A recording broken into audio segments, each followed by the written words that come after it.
ingin memberikan gambaran. Setelah kamu wafat banyak penyimpangan di umatmu. Sudah layak sebetulnya mereka diadab. Sudah layak diadab nih. Cuman kenapa ditahan? Kenapa ditahan? Wahum yastaghfirun. Karena ada sebagian di antara mereka yang banyak istighfar kepada Allah. Itu yang bangun di malam hari. Allahu Rabbi wal Islam dini wa Muhammadan Rasulullah wa yaqini. Ya Allah, jangan hukum kami ya Allah, kami nggak mau dihukum. Maafkan ya Allah, ampuni ya Allah. Kami mohon ampunanmu, kami mohon rahmatmu. Bagaimana caranya ya Allah supaya saya jangan dihukum? Saya minta ampun, saya minta rahmat, saya tobat ya Allah. Tolong saya.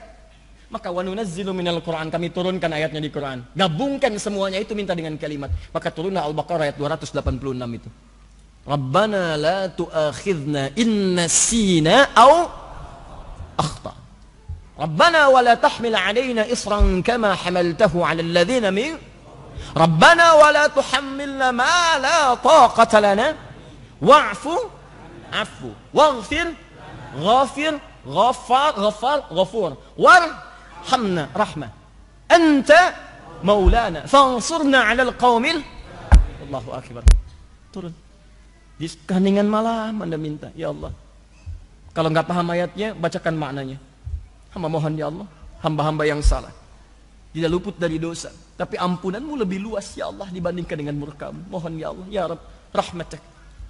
Para ulama itu kalau dalam kesempatan dia memohon, kalimatnya singkat, Allahumma rahmatak, Allahumma rahmatak, Allahumma rahmatak, Allahumma rahmatak, Allahumma rahmatak, Allahumma rahmatak. Minta. Dan dia bayangkan bapaknya, ibunya, dirinya, istrinya, atau istri suaminya, anak-anaknya. Minta. Dan setelah dia salat tahajud menjelang kepada fajar, dia mohon kepada Allah. Itu yang disebut oleh Quran surah ke-51 ayat 18. Kebiasaan istighfar dia. Wabil ashari hum yastaghfirun. Istighfar. Astaghfirullah, astaghfirullah, astaghfirullah. Rabbana zalamna anfusana wa illam taghfir lana wa tarhamna lanakunanna minal khasirin. Allahumma rahmatak ya Rabb. Allahumma rahmatak. Allahumma rahmatak. ربنا لا تؤاخذنا إن نسينا وأخطأنا ربنا ولا تحمل علينا إصرا كما حملته على الذين من قبلنا ربنا ولا تحملنا ما لا طاقة لنا به واعف عنا واغفر لنا وارحمنا أنت مولانا Kau Tuhan kami ya Allah. Kalau Tuhan saja tidak mengampuni kami, lantas kepada siapa lagi yang mesti minta ampun? Kalau yang maha mengampun saja, yang maha pengampun tidak menurunkan ampunannya, lantas kepada siapa lagi kami mesti memohon? Kalau yang maha rahmat saja tidak menurunkan rahmatnya, kepada siapa lagi kami mesti minta ya Rabb? Anda mintakan sujud. Anda minta untuk teman-teman Anda sekitaran. Kalau Anda merasa baik, minta saudara yang lain. Minta yang jauh, tetangga dekat, tetangga jauh, di Palu, di Lombok, seluruh kisaran Nusantara, Indonesia, belahan dunia, mohonkan. Sepanjang ada orang-orang beristighfar, maka itu bisa menahan azab Allah Subhanahu wa taala. Wa ma kana Allahu liyu'adzibahum wa anta fihim. Wa ma kana Allahu yu'adzibahum wa anta fihim. Tapi yang paling menarik, wa ma kana Allahu mu'adzibahum wa hum yastaghfirun. Allah enggak akan mungkin menghadap umatmu ya Muhammad SAW, sepanjang engkau ada bersama mereka. Wa anta fihim. Jadi kalau nabinya masih ada, umatnya enggak akan diadab. Tapi sekarang bagaimana kalau nabinya enggak ada? Wa ma kana Allahu mu'adzibahum. Kenapa kalimat kata kerja itu berubah jadi kata benda, isim fa'il, pelaku? Yang pertama, wa ma kana Allahu liyu'adzibahum, pakai kata kerja. Saya nggak akan mungkin mengadab mereka ya Muhammad sepanjang engkau masih ada dengan mereka. Kata kerja. Kenapa ada menggunakan kata kerja di situ? Karena pekerjaan umat Muhammad SAW dulu ketika nabinya ada, masuk Islam mereka, jarang yang bermaksiat itu jarang. Semuanya taat. Tapi ketika berubah kalimatnya setelah nabinya wafat, menggunakan isim fa'il mu'adzibahum pakai mim. Kenapa berubah pakai mim? Isim fa'il tuh. Isim fa'il itu langsung memberi pelaku. Ingin memberikan gambaran. Setelah kamu wafat banyak penyimpangan di umatmu. Sudah layak sebetulnya mereka diadab. Sudah layak diadab nih. Cuman kenapa ditahan? Kenapa ditahan? Wahum yastaghfirun. Karena ada sebagian di antara mereka yang banyak istighfar kepada Allah. Itu yang bangun di malam hari. Mungkin antum tuh belum dihukum, bukan karena antum nggak salah. Ada tetangga antum yang malam-malam istighfar, bangun tahajud. Dia mohon ampunan kepada Allah. Dan kenapa Anda tidak menjadi pelakunya? Bangun malam istighfar, minta ampun. Walaupun menjelang fajar cuma 5 menit, 3 menit, duduk aja, nggak usah ketahuan orang lain. Minta. Astagfirullah, astagfirullah, rahmatullah. Jadi kalau ampunan sudah diturunkan, keberkahan datang teman-teman. Datang, minimal cinta Allah datang. Innallaha yuhibbut tawwabin, Allah cinta pada orang taubat. Ya, ini lihat sini nih, ini gelas nih. Isinya air. Ini kalau kotor, ditutup nih, nggak bisa masuk apapun. Saya sering contohkan ini, nggak bisa masuk apapun. Ini hidayah mau masuk susah. Anda mau buka, kalau sudah buka, Anda kosongkan dulu ini, tutup, buka sekat maksiatnya, buka begini, keluarkan kotorannya dengan istighfar. Begitu Anda keluarkan kosong, kalau kosong diisi apa aja gampang. Maka sholat jadi gampang, baca Quran jadi gampang, sedekah jadi gampang, semua jadi gampang. Kalau sudah gampang maka sudah dekatlah Anda dengan Allah Subhanahu wa taala. Maka ini tawaran yang kedua. Ada ayat-ayat Quran yang jadi bimbingan Anda untuk lebih dekat kepada Allah sekaligus menghapuskan dosa-dosa yang pernah dikerjakan. Ingat, tidak ada manusia yang sempurna. Tidak ada manusia yang tidak pernah salah. Kecuali Rasul, Nabi yang sifatnya maksum. Tapi kita yang bukan Nabi dan Rasul pasti pernah berbuat salah. Tapi rahmat Allah memberikan jaminan untuk menghapuskan semua kesalahan itu. Jadi kalau Anda tidak mengambilnya, bukan Allah yang salah, manusianya yang memang tidak ingin berubah jadi lebih baik. Paham sampai sini? Baik. Jadi itu yang dimaksudkan wa nunazzilu minal Qur'ani ma huwa syifaa'un wa rahmatun. Makna rahmat yang pertama, ampunan dari semua dosa. Maka saya ajak yo bangun ya malam-malam. Biasanya suka ada yang nginap di sini tuh. Jumat baru pulang pagi. Nanti saya tugaskan imam barusan untuk mengimami malam ini. Ya, untuk bisa sholat dengan beliau nanti malam. Ya. Dan bacakan tuh ayat-ayat tobat dengan izin Allah Subhanahu wa taala. Mudah-mudahan dosa-dosa kita diterima oleh Allah untuk diampuni. Dua, makna rahmat. Makna rahmat. Rahmat itu bisa jadi juga kasih sayang yang mengantarkan hamba pada sebuah solusi. Kasih sayang Allah yang mengantarkan hamba pada sebuah solusi dari masalah yang sedang ia alami. Masya Allah. Dari masalah yang sedang ia alami. Jadi kalau Allah ingin memberikan solusi, jalan keluar bagi seorang hamba untuk mengatasi persoalan yang sedang ia hadapi, itu sebelum diberikan solusi, rahmat dulu diturunkan. Rahmat. Awas. Dalilnya kita ambil Quran surah ke-2 Al-Baqarah ayat 155 sampai 157. 155 itu ujiannya, contohnya. 156 kesabaran dalam menerimanya, 157 rahmat dan solusinya. Ya, kita ambil langsung ayatnya, kita bacakan. Paling kiri sebelah atas. Wala nabluwannakum bisyai'. Dan setiap kalian yang hidup pasti kami akan uji dengan berbagai macam ujian kehidupan. Jadi hukum kehidupan mengatakan setiap orang hidup pasti akan bersanding dengan ujian. Ujian ini sifatnya masalah.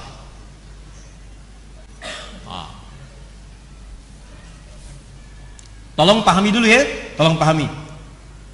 Ujian ini diturunkan oleh Allah bukan ingin menjadikan orang hidup terbelit masalah, bukan.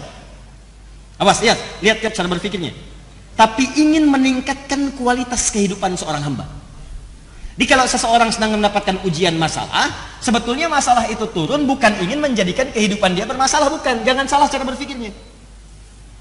Cara berpikirnya adalah karena Allah ingin merubah kualitas hidupnya jadi meningkat lebih baik. Karena dalam kehidupan dunia itu sifat ujian selalu hadir untuk meningkatkan kualitas kehidupan. Gini, logika paling sederhananya sekali. SD, anak SD. Kalau dia mau naik ke SMP, ikut ujian nggak? Ujian, masalahnya banyak yang dihadapi, soal-soal kerjakan ini, kerjakan itu, jadi masalah tuh. Dia pikirin, ibunya kemudian ikut terlibat, bimbing, ajarin ini, ajarin ini, ajarin ini. Ini baca ya, ini ibu Budi, ini bapak Budi, ini tetangga Budi, ini tasnya Budi, ya ini kucingnya Budi. Dia tanya, kenapa semuanya punya Budi? Nah itulah orang Budi itu orang yang sangat kaya, punya semuanya, tapi kekayaannya tidak membuat dia jauh dari Allah Subhanahu Wa Taala.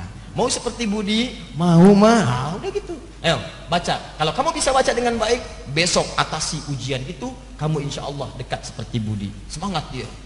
Begitu di jalan dia mau masuk ke sekolah, wah ini ibu Budi, ini bapak Budi, masya Allah. Sampai ke gurunya mengatakan, pak ini ibu Budi. Padahal ibu dia namanya Asep.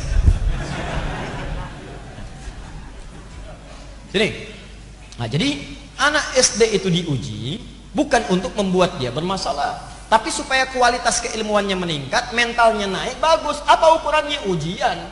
Kalau sudah lulus dari situ, baru masuk SMP. Sebab kalau tidak diuji, bagaimana ketahuan dia mampu menjalani tingkat kehidupan dari dia di SMP?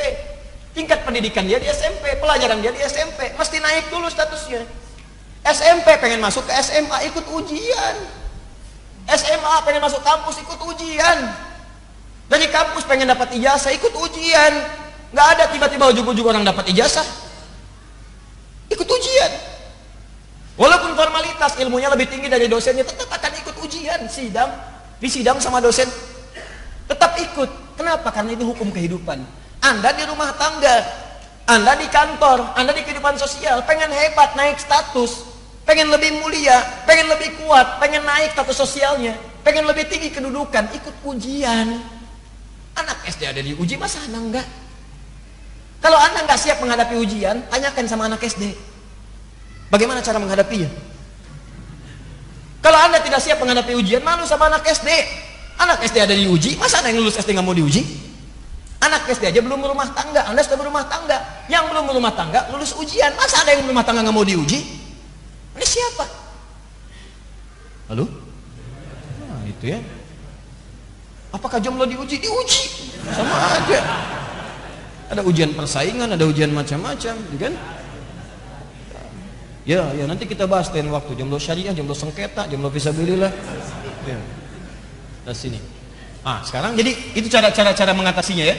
Cara memahaminya kalau sedang dapat ujian, berarti ingat. Pertama kali yang harus Anda yakinkan pada jiwa, kalau prinsip Quran ini dipakai, Anda akan nikmat dalam menghadapi ujian. Bahkan ada orang-orang yang gembira ketika diuji. Malah kalau nggak diuji, dia sedih tuh. Kok nggak diuji ya? Kok nggak diuji? Berarti ada yang tidak diinginkan dalam kualitas hidupnya. Bahkan orang-orang tuh ada yang gembira. Wabasyiris sabirin. Orang sabar itu pasti gembira. Berikan kabar gembira pada orang sabar. Siapa orang sabar? Orang yang diuji. Dia ada orang-orang yang ketika datang ujian dia malah gembira. Allah, terima kasih turunkan ujian pada saya bukan pada yang lain. Mau naik status hidup saya. Mau naik. Di pertama kali tanamkan pada jiwa. Kalau Anda sekarang sedang mendapati ujian, berarti kualitas hidup Anda akan meningkat. Masya Allah, naik Anda di hadapan Allah Subhanahu Wa Taala.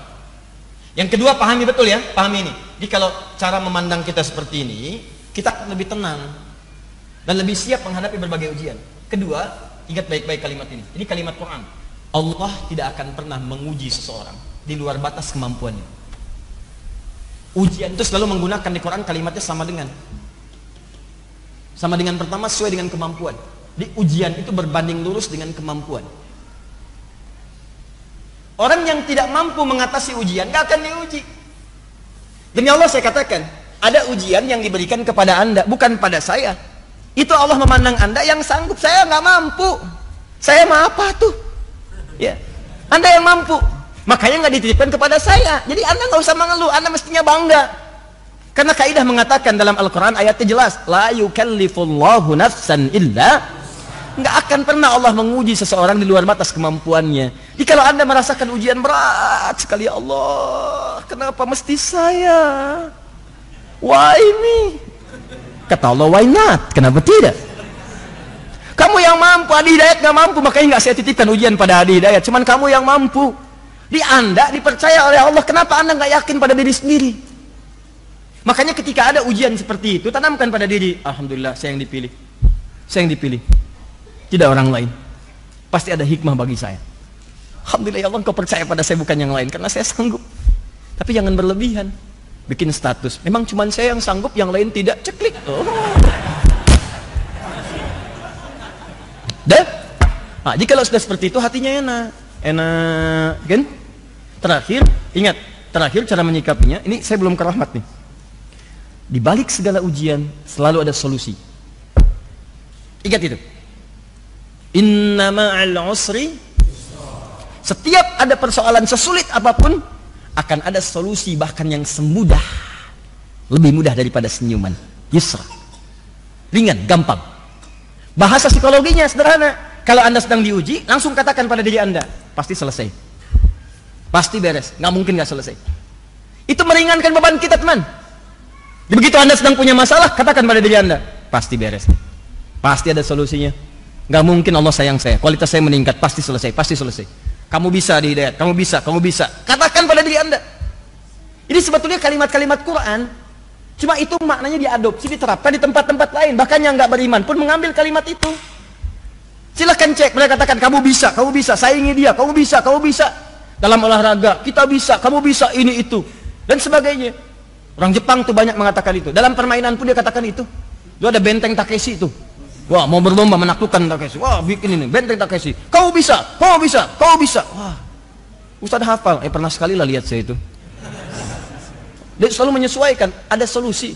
Dulu kan banyak. Nggak seperti sekarang tayangan-tayangan. Saya nggak tahu. Kalau dulu cuma sekilas lihat ya. Ada Satya Baja Hitam. Ya, Kotaro Minami. Tuh, wah. Kan itu RX Bio, RX Robo kan begitu kan? RX Bio yang warna biru, RX Robo warna merah kan? Dan selalu menyesuaikan musuhnya. Solusinya ada. Kalau robot jadi robo. Ya, pedang matahari, tendangan maut. Ya, ada semua tuh. Hafal saya. Melewat segitu. Ya, Son Goku, Son Gohan, Kamehameha, itu lawannya Piccolo, macam-macam. Disesuaikan. Rambut berubah jadi emas, macam-macam. Dulu ada Senseiya gitu kan. Nah, kemudian ada yoga, ya, debu-debu intan, ada Pegasus, ada Andromeda temannya pakai rantai, ada Rika, ada Ryu, macam ada semua. Itu. Saya nggak nonton yang begituan, cuma lewat tuh ada, saya lihat tuh, sesuai juga ya. Kalau dunia fiksi aja ada, kenapa di Al-Quran tidak ada? Iya. Halo? Nah, itulah dia. Pegasus dulu yang nolongin Athena. Athena itu siapa? Athena itu anaknya Zeus. Zeus menikah dengan Metis. Metis itu dia waktu mengandung ada apa namanya? Ada ramalan bahwa anak keduanya laki-laki akan menghancurkan kerajaannya Zeus seperti Zeus menghancurkan Kronos bapaknya. Kronos tuh, ya. Maka dia ketakutan, dia telanlah Metis saat dia mengandung. Begitu dia telan, keluarlah kemudian Athena. Athena keluar menggunakan topeng perang. Begitu dibuka saya Athena. Maka dia kemudian muncul jadi dewi yang sangat mahir dalam peperangan. Saya itu melawan musuh-musuhnya, ada Ares, ada macam-macam. Kemudian dia berteman dengan Poseidon, dengan anaknya dan seterusnya. Kemudian dapat ada semuanya lah itu. Ya, itu cuma fiksi. Tapi ada. Kenapa kita yang diberikan hal yang nyata nggak dipraktekkan? Itu poinnya. Ya, balik lagi ke sini. Ya, jadi kalau Anda sedang diuji, saya bisa. Terima dulu. Jenis ujiannya macam-macam. Minal khauf, khawatir, takut. Mulai merasa khawatir, besok bagaimana, pulang dari sini seperti apa, ada nggak kendaraan, ya kan? Kalau mutar kemana, tadi barusan ke sini, tiba-tiba ngelihat kren besar sekali, ada 50 ton kren di situ, wah khawatir nih, bisa nggak masuk, mau belok mau nggak? Ya, ini alhamdulillah nih kita sedang proses, seperti kami sampaikan, mudah-mudahan Allah percepat, nanti Desember kita selesaikan, kita resmikan bareng-bareng, dan kita wakafkan untuk kepentingan umat Islam. Ini proyek besar kita untuk menjadi pusat Al-Quran, insya Allah sedunia, insya Allah. Insya Allah, ya, insya Allah akan jadi pusat Quran.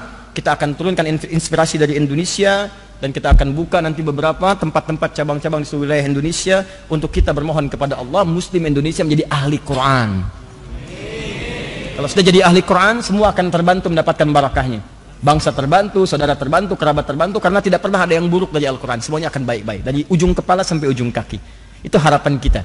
Insya Allah jadi yang terbaik dengan izin Allah Subhanahu Wa Taala. Nanti saya sampaikan di akhir, kita nanti akan launchingkan program-program ini pada catat tanggalnya 27 Oktober. Ya. Jadi kalau 28 Oktober Sumpah Pemuda, 27 Oktober Sumpah Ahli Al-Quran. Insya Allah. Bagi Anda yang terlibat nanti kami sampaikan undangannya. Di situ nanti akan dibagikan buku-buku yang mendekat kepada Al-Quran. Ada syekh-syekh ahli Al-Quran, ada tokoh-tokoh Al-Quran, dan kita akan berkumpul di satu tempat, berikan inspirasi pada dunia dengan izin Allah Subhanahu Wa Taala. Nanti kami berikan undangannya dengan izin Allah Subhanahu Wa Taala. Kembali lu ke sini. Wala nabluwannakum bisyai' minal khauf wal ju', lapar. Tuh, mulai lapar. Ya, dari sore di sini, lewat maghrib, duduk, kalau keluar takut ditempatin orang gitu kan. Mau wudu berat, tuh udah khawatir, lapar, nahan-nahan, dibuka apa enggak, lihat bakpao sana, lihat bakpao sini gitu kan. Macam-macam. Wa naqsi minal amwal, uang berkurang, sudah datang, uang enggak ada, pengen makan, lapar gitu kan. Macam-macam. Wal anfus, sakit sampai ada yang meninggal. Wa basyiris sabirin. Lihat cara baca ayatnya, cara membacanya. Wa basyiris sabirin. Muhammad SAW berikan kabar gembira pada orang sabar. Ada orang yang mendapatkan ujian ini malah gembira. Gembira. Siapa dia? Orang sabar. Bagaimana cara sabar? Alladzina idza asabathum musibah qalu inna lillahi wa inna ilaihi rajiun. Mereka itu adalah orang-orang yang punya prinsip saat diuji dengan berbagai ujian tadi. Datang ujian dia punya prinsip. Ngapain saya mengeluh? Inna lillahi wa inna ilaihi rajiun. Semua yang hilang itu punya Allah, bukan punya saya. Jangankan barang-barang itu, jangankan kedudukan, jangankan penyakit, diri saya aja punya Allah. Kalau mau diambil terserah pemiliknya, masa saya nolak? Inna, sungguh kami itu siapa? Tangan kami, mata kami, kepala kami, kaki kami, nyawa kami. Lillah punya Allah. Diri saya aja bukan punya saya. Masa saya kehilangan sendal sampai marah-marah? Tugas saya cuma nyari. Nggak ada istighfar, cari lagi ikhtiar. Kedudukan mau ditukar silahkan, itu cuma titipan. Jangankan kedudukan, nyawa saya aja punya Allah. Kalau mau diambil terserah Allah. Maka kalau prinsip hidup Anda seperti ini, enak tuh. Enak. Anda tinggal ikhtiar. Tapi bukan berarti kehilangan sesuatu didiamkan. Naik bis, kan? Ada orang pemuda bertato, wajahnya nggak enak, tangannya masuk ke dompet ibu-ibu begini. Biarin aja, punya Allah. Tanya, maling. Katakan pencuri. Itu. Jadi ikhtiar, ambil solusi. Yang menarik begini, orang-orang yang saat diuji, di rumah tangga diuji, di kantor diuji, mungkin Allah berkehendak menaikkan status saya. Alhamdulillah ya Allah. Ini kan darimu, pasti selesai. Nggak mungkin Allah engkau titipkan ujian kalau engkau nggak turunkan solusinya. Ya Allah, jangankan itu, ya Allah, kedudukan. Tangan saya pun punyamu. Kalau engkau ingin tukarkan dengan sahabat saya ridha ya Allah. Mungkin dia lebih baik dalam pandanganmu. Terima kasih engkau titipkan kedudukan kepada saya selama ini. Dan mohon terima amalan-amalan saya dalam menggunakan kedudukan itu ya Allah. Jangan jadikan hati saya rakus terhadap kedudukan ya Rabbal Alamin. Apalagi dengan itu saya menyengsarakan orang-orang yang saya pimpin ya Arhamar Rahimin. Ampuni dosa-dosa saya ya Allah. Jangan biarkan keluhan di salah seorang yang saya pimpin ya Allah menjadikan saya mendapatkan murka darimu. Saya takut ya Allah. Kalau semua pemimpin punya prinsip seperti ini, nggak ada orang saling menjatuhkan untuk mendapatkan kepemimpinan. Dan hebatnya teman-teman sekalian, ketika perasaan itu ada, turunlah kemudian pujian dari Allah. Ayat 157-nya. Ulaika ala salawatim min rabbihim. Orang-orang yang sabar saat diuji, menerima, dia berikhtiar, sabar menerima, terus berikhtiar mengatasi, tidak mengeluh. Dia berusaha, maka dipuji oleh Allah. Allah, Masya Allah. Kamu ini hamba luar biasa. Yang lain mengeluh, kamu bersabar. Yang lain cuma mengeluh, kamu cari solusi, kamu berikhtiar. Luar biasa. Setelah itu apa yang diberikan? Rahmat. Ulaika alaihim salawatun min rabbihim wa rahmat. Kasih sayang Allah turun untuk mengantarkan pada solusi. Jadi begitu Anda sabar, sebetulnya orang sabar itu lebih dekat kepada solusi dibandingkan pengeluh yang mengeluhkan setiap persoalannya. Jadi kalau Anda bersabar saat ujian, Anda sudah mendapatkan setengah solusi. Setengah solusi. Setengahnya lagi Allah akan turunkan melalui kesabaran Anda dalam berikhtiar. Jadi begitu Anda sabar, datang pujian. Turun rahmat. Begitu turun rahmat, lihat ujung ayatnya. Wa ulaika humul muhtadun. Dan mereka itulah orang yang akan diberikan solusi, petunjuk untuk mengatasi persoalannya. Sederhana sebetulnya. Ya, cuman teorinya nggak mudah dipraktekkan, tidak mudah. Ya, kadang-kadang persoalan di rumah tangga selesai dengan senyuman. Tapi untuk senyum aja nggak mudah. Ya, nggak mudah kadang-kadang. Nah, itu butuh kesabaran. Datang persoalan di kantor yang dimarahin anak-anak. Dia udah gambar mau tunjukin kepada Anda karya dia itu selama 8 jam dia tungguin. Begitu Anda datang, dia sambut di depan pintu. Papa, diam kamu. Hah? Kenapa Pak? Kamu lagi ikut-ikutan. Oh, yang salah siapa? Terus pintu dibanting. Tidak. Salah pintu apa? Kalau pintu bisa bicara, bukan bulan aja yang diharapkan bisa ngomong, kan? Pintu bisa-bisa dia akan berkata, salah siapa sampai dibanting begini? Salah kamu mau dibanting? Oh, nggak bisa juga begitu. Balik. Nah, kalau Masya Allah, kadang-kadang ibu juga menyambut begitu, Bu, cari lawannya Bu ya, Pak cari lawannya.